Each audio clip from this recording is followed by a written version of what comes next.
Canal 9, en partenariat avec le service cantonal de la santé publique, Addiction Valais et Promotion Santé Valais, vous présente l'Antidote.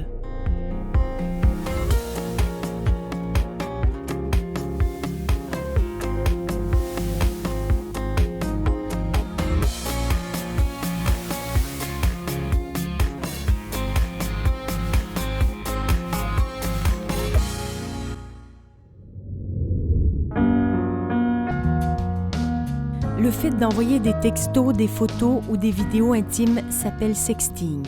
Le phénomène prend de l'ampleur avec les moyens de communication actuels. L'échange de ces images à caractère sexuel est désormais à portée de doigt. Un petit clic et la vie d'une personne peut basculer. Car le copain d'aujourd'hui devient souvent l'ex de demain et que le sexting s'accompagne parfois de harcèlement, de chantage ou de diffusion à large échelle.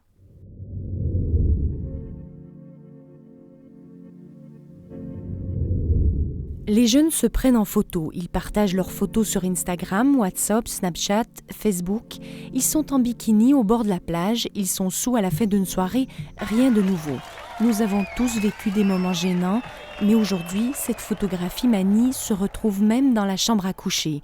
Elle immortalise les moments intimes. Par rapport à ça, t'as vu la photo qui est parue sur Facebook? Laquelle? C'est de la fille là. La blonde? Mais elle a fait quoi la fille? Mais c'est juste une photo un petit peu compromettante d'elle, si j'ose dire. Ces jeunes du collège des Creusets à Sion ont tous entendu parler du sexting. Ils ont vu des photos compromettantes des copines, des copains, ou ils ont entendu parler de vidéos intimes d'une fille à Martigny, une autre à Sierre. Quand vous faites des soirées, il y a toujours des gens qui prennent des images. Oui, ça devient de plus en plus fréquent. Et ça, qu'est-ce que vous en pensez? D'un côté, c'est bien, on a des souvenirs, mais de l'autre côté, il peut y avoir beaucoup de photos gênantes. Donc, il faut vraiment faire attention quelles photos on veut garder. On peut faire des photos, le jour d'après, on peut les regarder, on peut se dire, voilà, on va les supprimer. D'abord, on se recoiffe, petit coup de main dans les cheveux. Terrible. Petit coucou avec Canal 9, hop, on écrit. Ensuite, on l'envoie. 3, 2, 1 et c'est fini. Voilà, c'est fini. Ce sont les natifs digitaux. Ils sont nés avec Internet et les réseaux sociaux dans cette ère numérique. Il faut se planquer pendant 2 mois après. Autant ils sont à l'aise dans cet univers virtuel, autant les jeunes restent impulsifs. Ils prennent des risques souvent sans réfléchir. Julie est loin d'être la seule à être tombée dans le panneau du sexting. Elle vient d'aménager dans une nouvelle maison, une nouvelle ville, une nouvelle école. Elle se fait de nouveaux amis, dont un garçon qui la drague. J'avais eu plusieurs déceptions amoureuses, on va dire. Et puis, il y a un garçon qui est venu me parler. Puis, il a été très gentil avec moi. Puis, je me suis vite attachée. Enfin, ça se voyait qu'il voulait m'avoir sexuellement plutôt que des sentiments, alors que moi j'avais vraiment des réels sentiments. Et puis après il m'a dit oui, moi je sors qu'avec les filles si elles m'envoient des photos d'elles seins nus. Au bout d'un moment, comme j'avais des sentiments, et puis il m'a demandé, donc je lui ai envoyé au bout d'un moment, même si moi je voulais pas, d'ailleurs je l'ai supprimé direct, et moi j'ai fait ça pour qu'il m'aime en fait. Ça a passé un peu le temps, puis il a arrêté de me parler en fait. Et puis, je me suis dit, voilà, j'ai fait une bêtise, mais je vais passer à autre chose. Puis, j'en ai pas parlé avec mes parents. Et puis, un jour, il y a un ami à lui qui vient me parler. Et il me dit, ah, salut, t'es belle et tout. Et puis, au fil de la discussion, il commence à me dire, viens chez moi dimanche, etc. J'ai vu la photo. Et puis, moi, je me suis dit, non, mais j'ai déjà fait cette bêtise d'envoyer cette photo, j'ai pas envie de venir chez toi. Puis après, il a commencé à mettre un compte à rebours. Il m'a dit, il te reste 10 minutes. Si tu veux pas venir chez moi, je mets cette photo sur Facebook. Et puis, il me disait plus que 8 minutes, plus que 7 minutes. Puis, comme je me suis sentie paniquée, j'ai eu hyper peur. Donc là, j'ai été parler avec mes parents.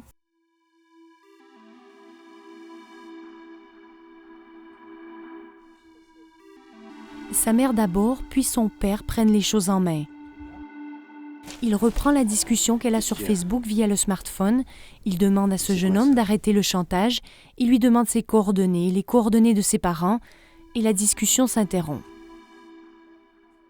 Je lui faisais énormément confiance parce que il a commencé par me draguer, mais enfin, il avait l'air de s'intéresser vraiment à moi. On parlait pendant des heures sur WhatsApp. Enfin, moi, je l'aimais vraiment, donc j'ai fait ça pour qu'il m'aime aussi. Je pensais qu'il m'aimait, mais pour qu'il m'aime encore plus ou pour qu'il y ait un avenir à notre relation, quoi. J'ai fait ça en 2 secondes, j'ai envoyé et j'ai supprimé. Je me suis dit, il n'y aura pas d'impact parce qu'il m'avait dit, t'en fais pas, je montrerai à personne, c'est juste parce que toutes mes copines ont fait ça. Voilà. Vous avez été surpris du geste de votre fille? Oui, parce que notre fille qui grandit, je dirais, il se passe des étapes qu'on ne perçoit pas toujours en tant que parent. Donc là, c'était clairement plus une enfant, c'était une fille qui était rentrée dans l'adolescence avec tout ce qu'il y a, cette part de découverte de la séduction. Donc ça a été un peu une prise de conscience abrupte de ce passage-là qu'elle avait vécu. L'affaire ne s'arrête pas là. Le lendemain, son père s'informe sur Internet. Il trouve le centre de consultation La Vie, en référence à la loi fédérale sur l'aide aux victimes d'infractions. Avec son aide, il dépose une plainte au tribunal des mineurs. Ce type de crime à portée de doigt est l'affaire de l'avocat sédunois Sébastien Fanti. Il reçoit des dizaines de demandes de personnes dépourvues, victimes de harcèlement ou de chantage. Dernièrement, un jeune homme s'est tourné vers lui après être tombé dans un piège sur Skype. L'histoire est typique. Le jeune homme reçoit une demande de contact d'une jolie fille. Ils discutent, ils s'appellent, elle se déshabille et lui demande d'en faire de même. Mais dès qu'il se montre nu, elle prend une vidéo et commence le chantage. Ici, on sait qui c'est. Elle a fait le coup à toute la Suisse romande, cette nana. Julie Claire Pierrette. Si tu essayes de t'enfuir, de jouer les durs, de me déconnecter, tu verras réellement de quoi je suis capable. Donc n'essaie surtout pas de t'enfuir, etc. Ta vidéo est en ce moment en mode privé sur YouTube et aussi dans mon ordinateur. Donc ça, c'est la lettre de menace. Oui, qui arrive instantanément dès qu'il y a des images intimes. Là, voilà. Et donc, elle réclame combien d'argent? 3 000 francs. Ça sert strictement à rien d'essayer de négocier des montants plus bas, etc. On ne paye pas. On commence à interrompre la discussion, etc. Et puis, on en parle à un adulte de confiance. Ce n'est pas forcément son père ou sa mère, parce qu'on peut avoir honte, mais ça peut être le médiateur scolaire, son parrain, un proche, le parent d'un de ses amis, mais on en parle à quelqu'un qui est adulte. Parce qu'on n'a pas les armes pour réagir quand on ne sait pas. Dans ce cas précis, l'avocat poursuit le géant Microsoft, propriétaire de Skype, et a demandé à l'Office fédéral de la communication à quelles conditions Skype a le droit d'opérer en Suisse. Il veut ainsi éviter que Skype soit un territoire virtuel de non-droit où tout est permis, comme ce type de chantage. L'affaire est en cours. Ça coûte cher pour faire retirer des vidéos de sites très connus comme ça? Ça coûte rien, si c'était le travail des avocats. Donc ça coûte cher. À 300 francs de l'heure, c'est très cher. Donc ce qu'il faut bien dire aux gens, c'est que si aujourd'hui, il vous prend l'idée de faire une petite vidéo avec votre ami ou votre amie, c'est une très mauvaise idée, en toute hypothèse.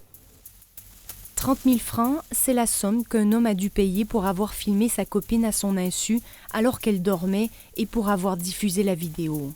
56% des images de sexting sont vues par au moins une autre personne que le destinataire. Et celui qui reçoit une vidéo de ce genre et qui la diffuse plus loin est considéré comme complice. Il risque donc la même peine. Dans l'affaire de Julie, les 2 garçons ont été condamnés par le tribunal des mineurs. L'un à des travaux publics, l'autre à une amende de plusieurs centaines de francs. Julie et ses parents sont soulagés et ils aimeraient désormais pouvoir tourner la page. Vous étiez content qu'elle se tourne vers vous? Content et quelque part fier qu'elle ose faire ce pas-là, qui vraiment ne veut pas être évident et qui doit vraiment être poussé aussi par une situation un peu de panique.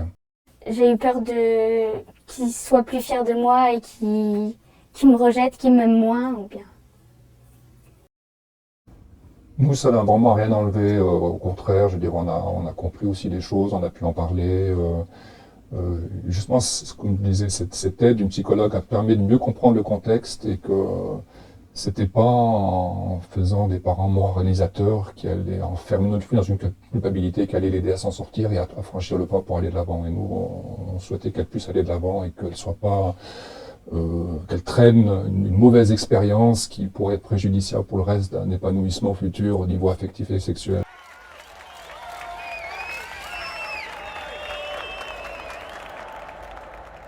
Le sexting peut avoir des conséquences graves sur la santé des jeunes. Il devient l'arme du crime. Pro Juventute a lancé une campagne nationale de sensibilisation sur ce thème parce que les gens sont encore mal informés sur les effets secondaires. Quand on nous dit, voilà, j'ai envoyé une photo que j'aurais pas dû, ou bien j'ai fait une mauvaise farce à quelqu'un en déformant cette photo, le jeune qui est confronté à ça, il dit pour s'excuser, c'est que de l'informatique, c'est que du virtuel, c'est pas le monde réel. Puis on lui dit, mais ce virtuel-là, il est bien plus puissant que la bonne vieille bagarre à la récré, je te casse la gueule à la récré. Bon, c'est pas très beau, mais ça fait partie de la jeunesse, ça se fait en face à face, puis après quelques heures, c'est terminé. Là, avec l'informatique, c'est sournois, c'est souvent des tiers qu'on connaît même pas directement, c'est anonyme. On ne sait pas forcément qui l'a fait, ni qui va le voir, et surtout c'est diffusé partout. Vous pouvez déménager au Canada, puis vous regardez sur Google votre nom, vous retrouvez une photo qui a été prise à votre insu il y a 5 ans à Sierre, par exemple, et dans une posture qui ne vous plaît pas. Donc les jeunes ne se rendent pas compte que ce virtuel n'est pas virtuel, pas du tout. C'est infiniment plus réel que le réel. Et c'est ça le message principal qu'on doit faire passer. Cette force de frappe du harcèlement peut mener à un décrochage scolaire, à une détresse existentielle. Des cas de suicide ont été médiatisés, notamment au Canada et en France. Le numéro de téléphone pour les jeunes, le 147, reçoit beaucoup d'appels de secours de jeunes qui se sont mis dans des situations difficiles. Ça symbolise quoi ? Ça symbolise un peu l'image de Saint-Sébastien criblé de flèches. Vous connaissez ça ? Il faut en tout cas pas garder ça pour soi parce que on est envahi par l'émotionnel, on se sent détruit, on ne sait pas où ça peut mener. On peut commencer à boire, on peut commencer à déprimer sérieusement, à décrocher à l'école, à l'apprentissage, à ne plus avoir confiance du tout en soi. Donc c'est vital d'en parler avec une personne adulte, une personne d'expérience qui pourra aider le jeune à trouver des solutions. Mais là aussi, le numéro 147, c'est sa fonction, puisque c'est des conseils confidentiels. Personne ne va dire le nom de la personne qui a appelé. C'est vraiment entre quatre yeux, si on veut, entre deux paires d'oreilles que ça se passe. Enfin, quelqu'un qui écoute avec attention et qui va dire qu'est-ce qu'il conseille de faire. Donc ne jamais garder ça pour soi. Ce n'est pas une démarche facile de se tourner vers un adulte et Naomi n'y est pas encore parvenue. À 13-14 ans, elle se lie d'amitié avec un garçon et elle décide de découvrir sa sexualité de façon virtuelle. On avait une grande confiance l'un en l'autre. Je savais des secrets sur lui, il savait des secrets sur moi. Et justement, au fur et à mesure, on a un peu décidé de découvrir notre sexualité. Sauf que vu la génération qu'on est, c'était découvrir sa sexualité virtuellement. Et j'avais confiance, c'était quelqu'un que je croisais très souvent. Et on s'est un peu lancé là-dedans. Au début, c'était un trip. On se disait, ouais, de toute façon, on aura des dossiers sur l'un, on aura des dossiers sur l'autre. Et c'est pas grave, c'est juste pour s'amuser, pour découvrir un peu. Qui a eu l'idée d'envoyer des photos ? C'est lui. Et ensuite, on a commencé justement ce petit jeu. Bien sûr, ça nous amusait bien. Au début, c'était pas vraiment méchant. C'était un décolleté, c'était un bout de peau qui dépassait. C'était rien de grave, on va dire. C'est pas décolleté, on peut en avoir tous les jours. Mais quand t'as 13-14 ans, c'est déjà c'est déjà une grande découverte. Et après, ça a commencé à se déshabiller de plus en plus. Et on est arrivé à vraiment s'échanger carrément des photos coquines. La relation s'arrête là, mais 4 ans plus tard, le jeune homme lui demande de recommencer leur petit jeu. Elle refuse et il la menace de divulguer ces images. Vous pensiez pas aux conséquences à ce moment-là? 13-14 ans, c'est comme ça. On va pas commencer à dire quelles seront les conséquences. On réfléchit pas. Mais ça vient presque naturellement. Puis vous en avez parlé à un adulte, ça? Personne ne le sait, et je pense que personne ne le saura d'un côté. Parce que, par exemple, je peux pas dire à ma mère parce que quand elle voit certains reportages à la télé, elle me dit directement je vois pas comment les filles peuvent faire ça, c'est vraiment horrible. Et t'es là, ouais, maman, moi j'ai fait, si jamais. Donc c'est pas possible de le dire. Vous croyez qu'elle comprendrait pas? Moi je pense qu'elle comprendrait pas. Ouais. Parce que je pense que si on l'a pas vécu, on peut pas comprendre. Parce que c'est toute une relation de confiance. C'est pas salut, on s'envoyait des photos. On se voyait tous les jours à l'école, on parlait. À la base, si je le considérais comme un ami, c'était quelqu'un qui savait des choses sur moi. L'histoire va plus loin. Un soir, alors qu'il est sous l'effet de la drogue, il continue son chantage et lui demande de la rejoindre à une fête. Et il abuse d'elle. Des situations de dérapage comme celle-ci sont rares, mais elles restent lourdes de conséquences. Selon Naomi, beaucoup des 12-15 ans découvrent leur sexualité de cette façon. C'est donc en amont que la prévention doit se faire. Alors, qui est sur Facebook? Qui est sur Instagram? Qui est sur Skype? Qui est sur Twitter? Qui est sur WhatsApp? Action Innocence, à travers un programme de sensibilisation aux risques liés à Internet et aux jeux vidéo, s'adresse ici à des classes de 4e primaire.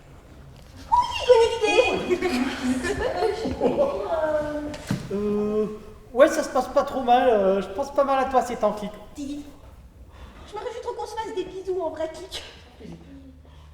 Oh ouais, grave, il reste juste quelques secondes. Clic. Titi. Ciao, je t'aime.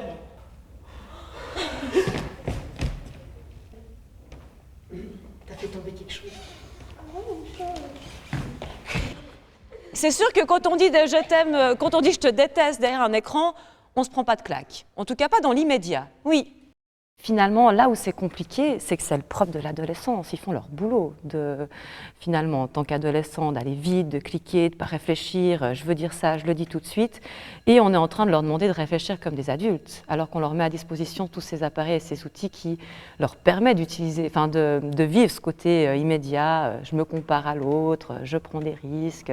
Ce qui est le propre, finalement, de l'adolescence. Mais on est en train de leur dire, réfléchissez un peu comme des adultes, ce qui pour eux n'est pas évident.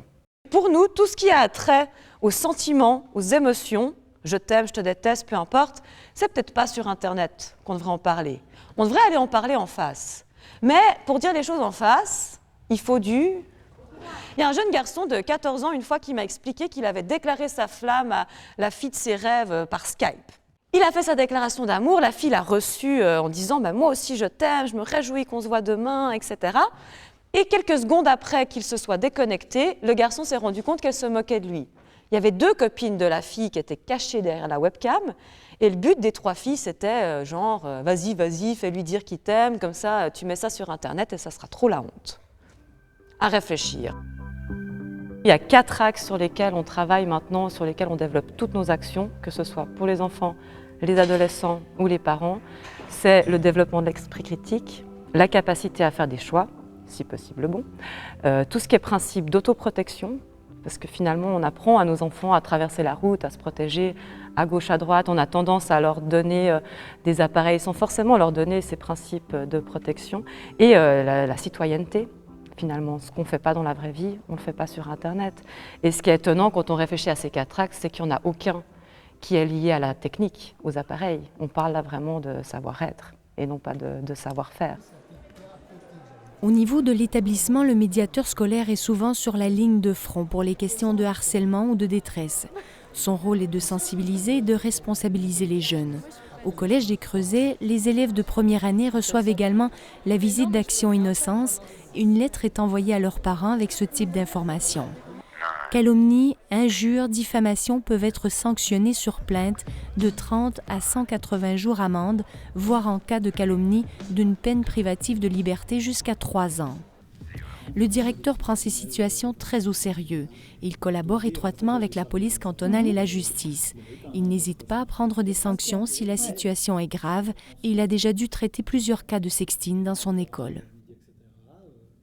Il nous arrive assez souvent d'établir un contrat avec les étudiants en disant écoutez, voilà, là il y a vraiment motif à vous exclure, on ne va pas vous exclure. Hein. Et dans ce contrat, alors, l'étudiant lui-même et ses parents, bien souvent, sont partie prenante, hein, doivent s'engager, hein, non seulement à ne plus diffuser de telles images hein, sur les réseaux, mais vraiment de manière responsable, avoir une stature d'étudiant, puisqu'on est dans un lieu de formation, on prépare nos étudiants aux études supérieures. Donc c'est ces termes-là qu'on va retrouver dans le contrat, signé par les parents, par la direction, par l'étudiant lui-même. Et puis en principe, c'est respecté. La sensibilisation peut venir de l'école, mais elle doit aussi être présente à la maison. Nos 4 jeunes collégiens parlent peu des outils qu'ils utilisent via leur smartphone avec leurs parents. Ils trouvent que les adultes sont vite dépassés et les risques liés à Internet ne sont pas forcément un sujet de discussion à table. Il faut dire que selon des chiffres de Pro Juventute, 8 Suisses sur 10 ne savent pas ce qu'est le sexting, alors que 6% des jeunes ont déjà envoyé des images ou des vidéos érotiques d'eux-mêmes via leur téléphone mobile. Et pour la plupart des adultes ou des parents, un téléphone portable, c'est quoi? C'est d'abord un téléphone, ensuite ça envoie des SMS, après ça prend des photos, ça permet de consulter ses mails, puis ça s'arrête là en gros. Parce qu'on a un ordinateur à la maison, puis on ne va pas regarder sur un tout petit écran des choses qu'on peut regarder plus grand chez soi. Pour un enfant de 10 ans, 12 ans, c'est l'entrée dans tout un monde dont les parents ne connaissent souvent pas la moitié. Et donc une des difficultés aussi, c'est que les parents sont démunis face à ce qui se passe dans la vie de leurs enfants, parce qu'ils ne sont pas du tout conscients de ce qu'on peut faire avec tout ça. Et je pense qu'aucun parent ne donnerait un vélo à un gamin de 10 ans s'il n'est pas sûr qu'il sait utiliser le vélo et qu'il connaît les règles de circulation et qu'il ne va pas aller sur des routes trop dangereuses. Donc pour un moyen de circulation simple comme le vélo, les parents ils savent comment ça marche. Mais il y a des parents qui donnent des iPhones à des gamins de 10 ans, ils n'ont aucune idée de ce qu'on peut en faire. C'est la première fois qu'il y a un fossé technologique entre les générations qui empêche la génération qui éduque de faire son boulot d'éducateur parce qu'elle ne sait pas comment ça marche. Et ça, c'est un gros souci. Que ce soit des photos, des vidéos, des dessins qui montrent des personnes adultes qui ont des rapports sexuels. Ça, c'est la définition de la pornographie. Est-ce que vous savez en Suisse à partir de quel âge on a le droit d'en voir? Même si les adultes ne maîtrisent pas tous les technologies, ils peuvent très bien prendre leur place dans le débat parce que les problèmes qui en découlent font appel à l'éthique, au respect, au regard critique. Ce n'est pas la question des savoir-faire qui est important. On peut parler des réseaux sociaux sans être inscrit sur Instagram, sans être inscrit sur Facebook, en ayant une notion de ce que ça implique et en guidant les enfants comme on les guide pour traverser une route. Même si nous avons parlé essentiellement des jeunes, le sexting concerne aussi les adultes. Tous les jours sur Skype, des hommes et des femmes sont piégés. Sébastien Fanti reçoit des clients qui se sont mis dans des situations désagréables. Beaucoup de femmes dans la quarantaine, victimes de chantage par un ex, des hommes qui se dénudent devant Skype. Et le problème ne va pas s'améliorer selon lui. Avec les Google Glass, le sexting va prendre de l'ampleur. Les moyens technologiques vont permettre encore plus de filmer et de diffuser à l'insu de la personne. À l'image de cette vidéo satirique de Gonzague. Bonjour, asseyez-vous. Ok, merci. Alors j'ai travaillé 5 ans chez L&D Management. J'ai beaucoup appris sur moi-même et c'était très intéressant. Très intéressant. Il fait chaud, non, ici? Ça vous dérange si Non, allez-y, pas de souci. Merci. Et puis je fais du sport aussi. J'ai fait un peu de sport, je fais du patinage artistique. Je trouve que quand on est stressé, c'est bien d'avoir un exutoire, un sport, quelque chose qui... Tout va bien? Non, en fait, il y a une mouche là. Vous faites aussi partie d'association, ça? Oui, tout à fait. Je fais partie d'une association pour les pom-pom girls. Vous avez mal aux doigts? En fait, c'est parce que j'ai des crampes, donc je dois me détendre les doigts.